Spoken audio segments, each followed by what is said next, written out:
Hello, this is Shalini. I'm unschooling my 6 years old twins and I work as a parenting coach. Through my own journey as a parent, I'm trying to help families to understand how learning really happens. Not through pressure, not through constant instructions, but through freedom, trust, and lived experiences. Learning is everywhere.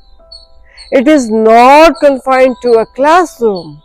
It's not limited to books, worksheets, or exams. Learning truly happens when children are free.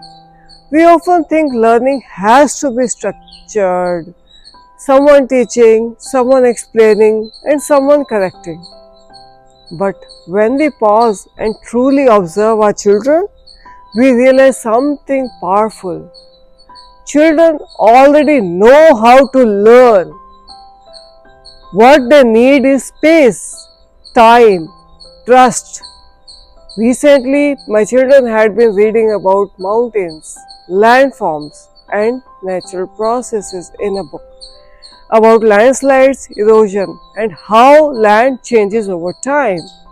But instead of stopping with the book, they went to a place with a natural slopes and a small pond. They began observing how water moved around the land, how soil shifted, how flow of water changed. Without any adult instruction, I was just observing. They were witnessing erosion, landfall, and slow processes that shape mountains. They were not being taught, they were experiencing.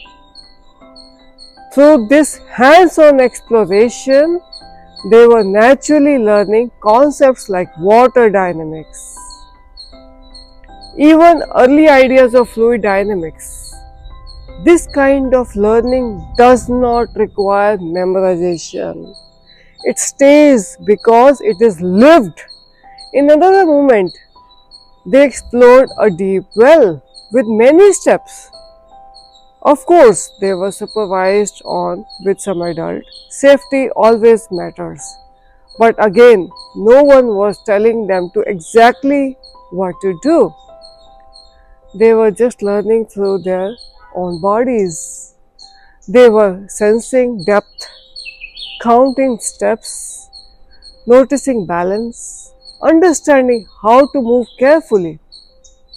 They learned when to pause, how to hold themselves steady, and how to stay safe.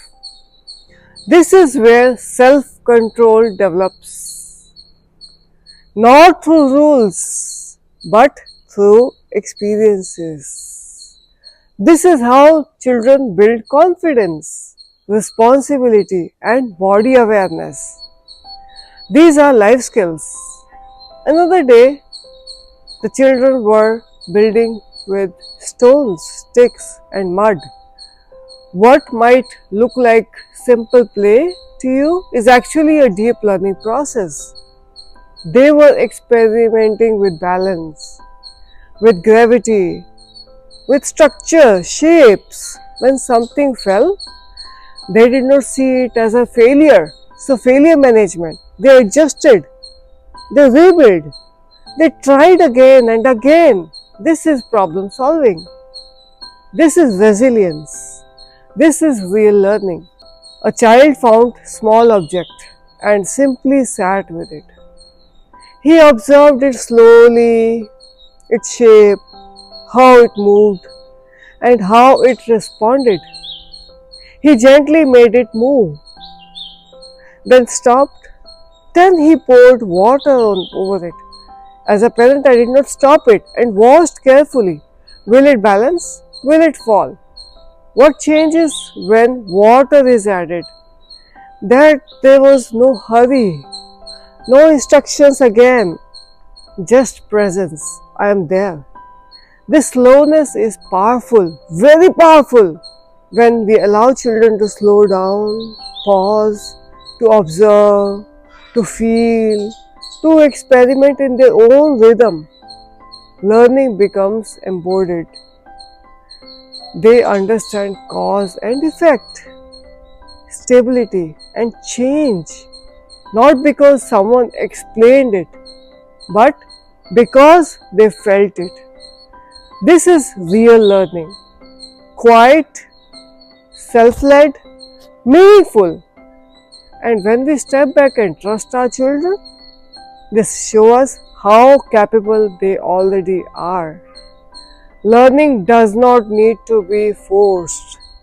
It does not need to be controlled. When learning is lived, not imposed, children don't just understand concepts, they understand themselves. And that learning stays for life. This is Shalini. I am unschooling my 6 years old twins and I work as a parenting coach. If this way of learning resonates with you, I invite you all to join my community. I'm here to support you, help you, to walk with you, to guide you, to learn together. Let's live this journey together. Let's learn together with the kids. Thank you.